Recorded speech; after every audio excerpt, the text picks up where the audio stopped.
Well, that's it. The official walk-up song of Andrew Razor Raycroft. Razor, good morning. Good morning. Good Great to see be you. here. Great to be here. We wanted you in for the whole morning, but you were working hard doing college hockey. It was a little late last night, yes. Yeah. Trip back from Bristol, but good hockey yesterday. Good hockey yesterday. Great hockey. Bruin prospect looked amazing. For everyone who talks about the poor pipeline the Bruins have, they're out of their minds. Yeah. Kid's good. Yeah. Well, I mean, this weekend, I don't know what you could say about the Boston Bruins other than, I mean, that win Saturday was fantastic. And then you get it done last night without some key guys. I mean, are you at all worried about nagging injuries? I mean, the Bergeron thing is it's all rest, right? I mean, I think I'm not sure exactly, but I think they need, with an emergency recall, they need to put something on it. So you put illness, you put sickness, you put nagging injury, whatever. But no, I would not. Non-COVID related illness. Yes, exactly. Yes. Yeah, I think we moved on from COVID. Yeah. They don't. Do they feel the need to explain that anymore? No, I don't think so. Non-COVID related illness.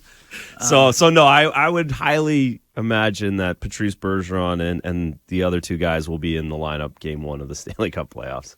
What about? Did you hear anything post game about Jacob Lauko? Yeah, he went in really awkward into the boards. I did see somewhere on social media that he was okay, but who knows what that means. We're going to have to probably see what that looks like tomorrow morning. The day off today, so we'll know pregame skate Tuesday. Yeah. Well, I mean, listen, he's been nice. He's added some energy. He's great goal yesterday too. Yeah. No, I don't know who. Like, if you look at the Carolina team as being maybe the team that scares you most when it comes to the playoffs, and then you look at that last night. I mean, I don't want to be overconfident, but should anybody scare this Boston Bruins team? No. No one's scaring this team. Of course, it's the NHL and the playoffs, and anything can happen. But you watch. You're not going to see that team until the third round, so who knows what the teams look like by then through two real hard rounds. I think Carolina, to losing Svechnikov, one of their best players, the guy who knocked Lindholm out of the playoffs last season, who really did a number on the Bruins in the first round, having him out for the year, ACL injury, is going to make it hard for them to get through New Jersey, New York on the other side. I don't think it's a lock anymore to see Carolina in the third round. But isn't the thing about hockey, which we always talk about, it's the one sport, and we've seen it over and over and over, where the lowest seed can always beat the higher seed, and it seems to happen all the time. So I think this whole, like, when I look at the Bruins, people always tell me that's the one sport where your lowest seeds can go in there, and when you get to the playoffs, the game changes. Well, that and the fact that they don't reseed in the playoffs, so you've got your bracket set. So now it depends on who wins and who loses. The first round, if Florida's really hot right now, they are a few points behind, but they could get in and they could give Carolina a scare. And so really, realistically, come playoff time, you're looking at the first round. The Bruins are going to look at the first round, get through that, and then you deal with the second and third. But when you have such, and I know the argument's going to be the Lightning, but when you have such a dominant team, like the most dominant Boston Bruins team since ever? Ever? No, but I mean, I guess the argument would be until the regular season's over, that it's since 70, 71 or whatever. Like, I mean, is it a different season, or is this team just so dominant that you don't fear anybody? No, they are so dominant, and you don't fear anybody because they are so deep. I think we see it again this weekend, and we've talked so much about it. Any of your you have Lindholm, McAvoy, and Orlov on your back end. You can afford to lose one of them. You can probably afford to lose two of them for 2 or 3 games and still find a way through a series. No one else has that ability. No one has that depth. And really, that's so even if they get injured, they might not be able to get that, goes out the window too, which is wild. Lindholm, in your mind, a legit Norris candidate? Yes, I don't think he wins it. Does he get in the top 3? I'm not sure, but no question around the league within hockey circles, he's considered one of the top 10 defensemen in the world. I mean, plays the most minutes. The number one defense. I mean, he's not necessarily the Like it seems like lately it's the offensive threat guys that they seem you're gonna excited about. But I mean he's like a true defenseman. Correct. So when it comes to Norris Trophy, you have Carlson out in San Jose, who's on a bad team, but he's going to get 100 points. You have Cale Makar, again, great team, but he gets a lot of points. But when it comes down to it and you're building a team, you want a Hampus Lindholm on your team, probably more than a Carlson. Well, you know what's interesting? You bring up depth, and we always talk about this. And listen, I heard you on Gresham Fourier, great college mate from East Boston. That guy was really on it. He was really. I think was he's an the caller expert. of the month. That's I agree. Get that guy's number. He might need some more time on this air. So I want to be able to kind of piggyback and kind of. Because I'm fast. We're not talking about the goalie thing. No, again. it's are we? We have a goalie here. I know we do. We have a goalie here, right? So I want to get into the mind of a goaltender. I'm fascinated by this with playoffs. Right? I'm fascinated to know how, if they're both playing so good, how is it possible to go from one guy to the next guy, night in and night out in the playoffs without not getting into the psyche of those guys. If a guy hasn't gotten into their psyche during the regular season. But it's the regular season. The playoffs is a different element. Swayman in overtime, 2 ridiculous saves in those overtime. Those are great at the end of the game. Right, but you're a goalie. Playoffs is a different animal, and now you go out, you have a great game, and then the coach comes to you and goes, we're putting the other guy in the postseason. What's that like for a goalie psyche? I don't think it's going to happen. I don't see a rotation happening in the playoffs. Thank you. No, I can leave.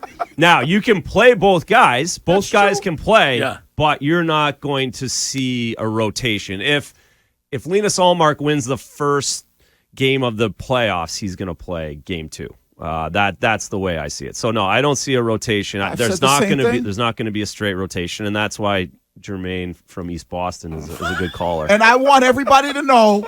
Razor played in the NHL, and he played between the pipes, and he's a goalie. I said the same thing. They're both great, but one guy has to play. The only reason why we went to Swayman last year is because they were down 0-2, and they said, all right, we got to make a change here. That was a quick leash. I think Linus's leash is a little bit longer this season than last season, for that matter, because of how great he's played. But again, you can see both guys playing at certain times. If you're going to play 28 playoff games, that's a whole another half season of hockey. So you might need both guys, but again, I don't see game 1 Linus, they win 4-0, and then Swayman's playing game 2.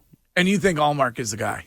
Yes, Ullmark, for what and as great as Swayman's been, as the saves he's made in overtime, the way he's played the second half of the season, Linus Ullmark has been historic. He's lost 4 times. He's lost once all season in the Garden. So yes, you play Linus and maybe get him a couple games in a row here the next couple weeks, if you can, just to kind of build that up a little bit as well. But no, Linus, for what he's done, and it's not a slight in any way of what Jeremy Swayman's done. It's just Linus has been nuts. You brought up Orlov. He was extraordinary during that 5-on-3 Saturday. He was awesome Saturday.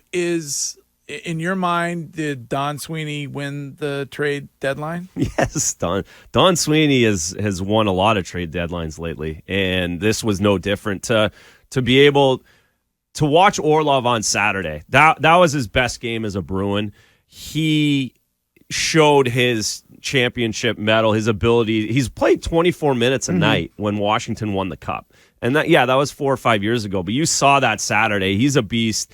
He's a guy you can put in any situation. You have McAvoy and Carlo in the penalty box, and you roll out Orlov and Lindholm to kill the 5-on-3. I mean, it's nuts. It really is. And Orlov's going to be a huge piece. And for Don Sweeney to get him and Hathaway, you saw both of those guys make such an impact against Tampa. Hathaway stepping up with Maroon at the start of the game, and then he gets the good karma for the game-winning goal. That's how that works in hockey. Yeah. It was to get those two guys. And then Bertuzzi's really fitting in so well.